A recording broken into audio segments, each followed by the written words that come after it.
Hello, everybody, and thank you for tuning in to the Liberty Report. With me today is Daniel McAdams. Daniel, good to see you. Good morning, Dr. Paul. Daniel, I want to expand a little bit on the weekly column that I put out this week, and it's, of course, posted on the Ron Paul Institute for Peace and Prosperity. And it's a subject that I've talked about a whole lot, during the campaign. And I try to push on this because to me it's so important. That is a distinction between property rights and economic liberty versus social liberties. And it seems like the consensus in the world today in the United States is that they're two entirely different things. But to me, liberty is liberty. My claim has also been that something happened maybe 100 years ago when we moved into the progressive era. They moved into the progressive era by going backwards. And of course, now there's a big distinction. You don't have the right of free speech, in your advertisements, and economic liberty is one thing differently. Some people defend personal liberty, personal relationships. At the same time, they despise personal choices in economic activity.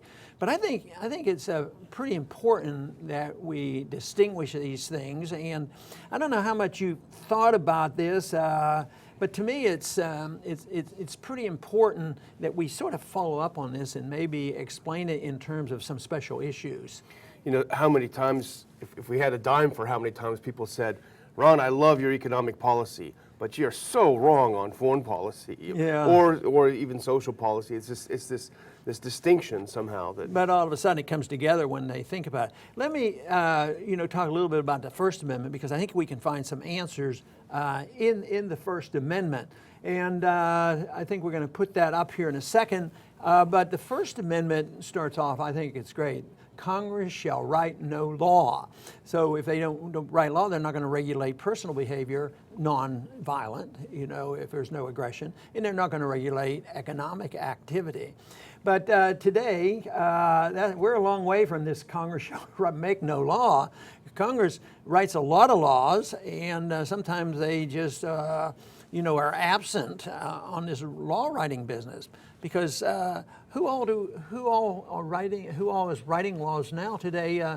Because we have the executive branch writing laws, the judicial branch writing laws. We have executive, but what about the laws, written by international organizations? They say any treaty is the law of the land, which is an overstatement, of course, too, because you don't sell out the Constitution because you sign a treaty.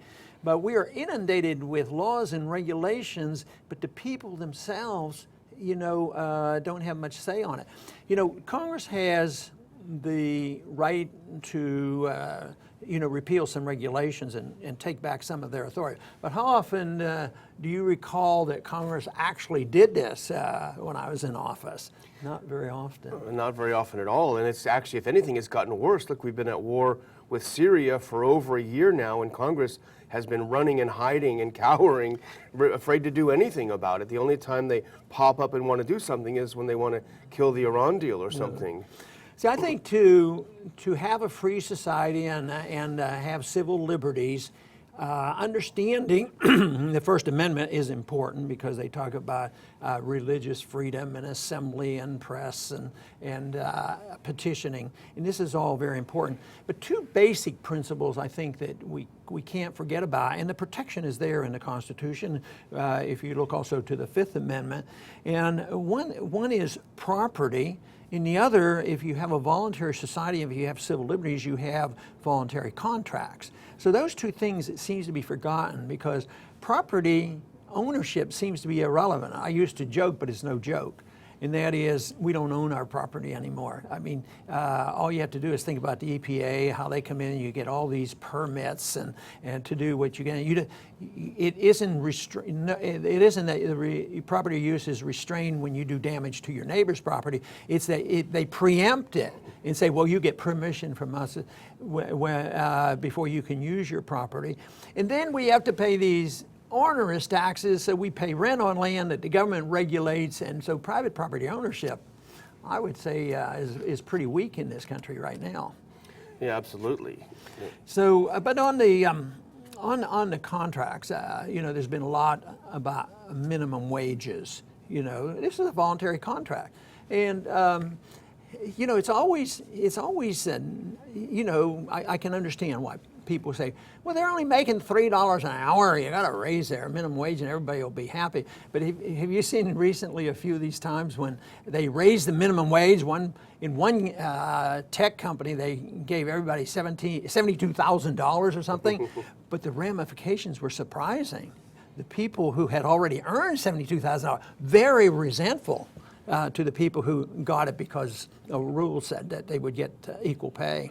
And this artificial rise of the minimum wage is inadvertently hurting the economy, but helping technology in a way, because, for example, in the fast food industry, the biggest thing is automation. You know, you'll go to a McDonald's soon and just punch in a couple of numbers, and your burger will come out. You don't need a person at all. But this is a good example of how they, you know, get involved in economic intervention, and they think that's separate. But what about the principle that we all have a right to take a job voluntarily with somebody if we have an agreed upon wage? So if a 16-year-old or 18-year-old or anybody who really wants a job, and you offer them a job at $5 and his eyes brighten up, he says, that's better than, you know, not working. I want the job for $5, and the businessman says, oh, I'll take a risk with you because you have no training, and they put him on. It's illegal. So, you know, the economic law comes in and violates the civil liberties of those individuals to make that agreement.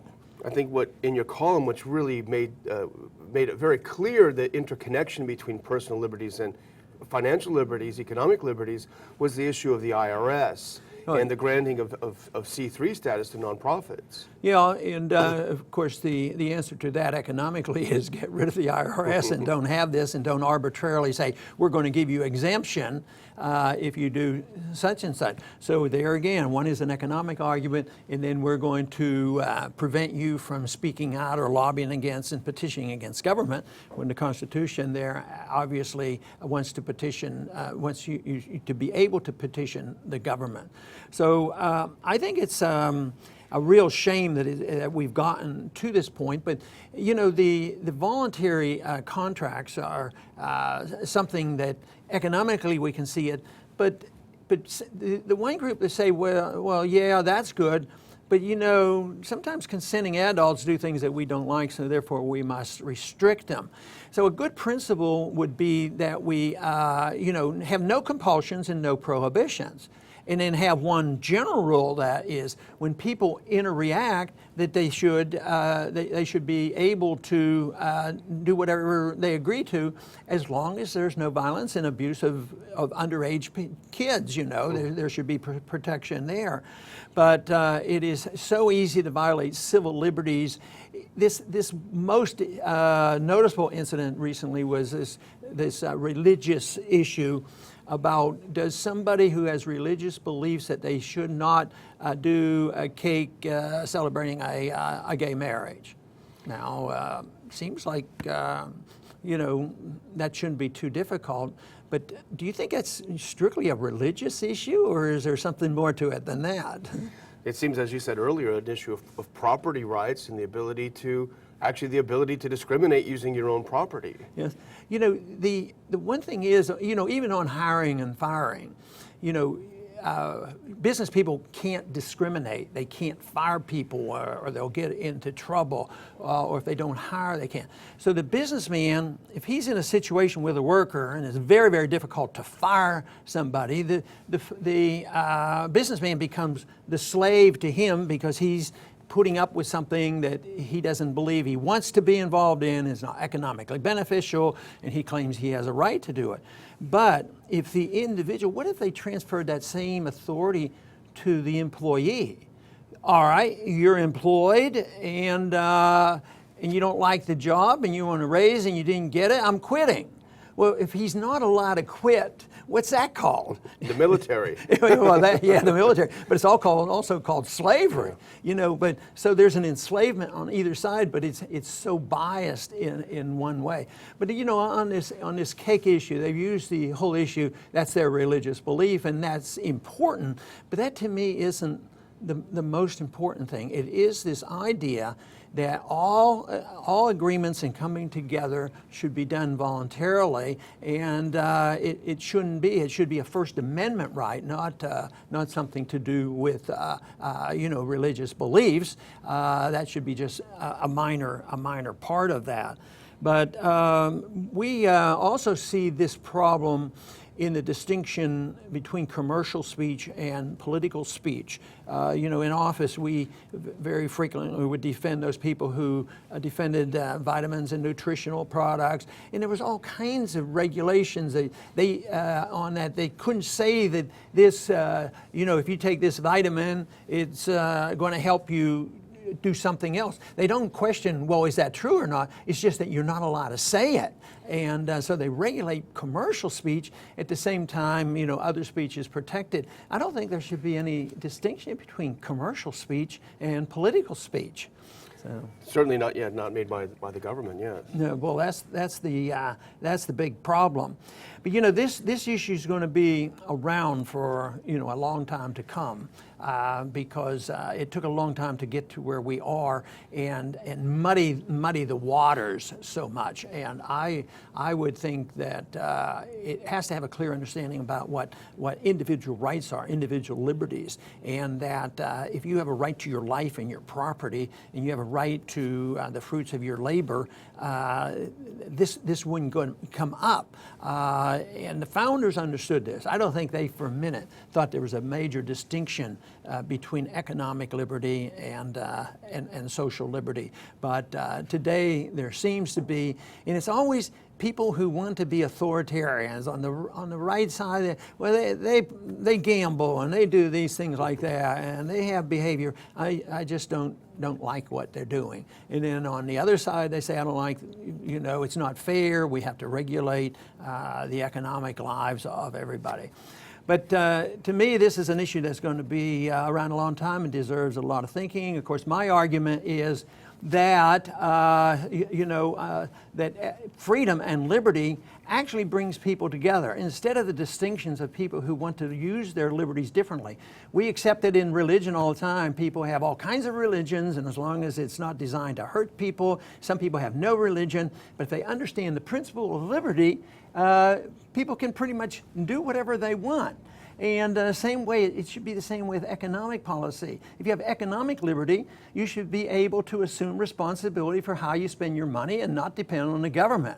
But the government has lately, in the more recent history, it's designed to protect us from ourselves, protect us economically, and protect and keep us safe. And the only way they can make us safe and make us more moral is by taking away our liberties. And believe me, whether it's the attitude that comes from fighting wars overseas, that they're only protecting us and that's why we have to give up our privacy, or they want to make us better people, it's always the do-gooders that are pounding away to tell us what to do, either in the social or economic sense.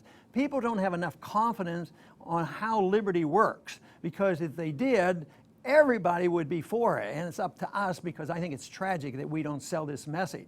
But this message is going to become more appropriate because the failure of the economic system that we put up with for so long, and the failure of our foreign policy is such that we have to look for another answer. The answer can be found in basic moral understanding, the basic concept of liberty. We get guidance from the Constitution, and now we have this overwhelming evidence of the failure of the social system as well as the economic system. So that is the reason that the founders were absolutely correct, that we look toward individual liberty and trust the people to do their very best to use that liberty to the best of their advantage, and that if they have problems and they misuse it, that they're not able to then go to others. Others are not responsible for bailing them out, especially the government. But we unfortunately have not had enough confidence in that, and that of course has been one of my personal goals, is to spread that message. I want to thank everybody today for tuning into the Liberty Report, and please come back soon.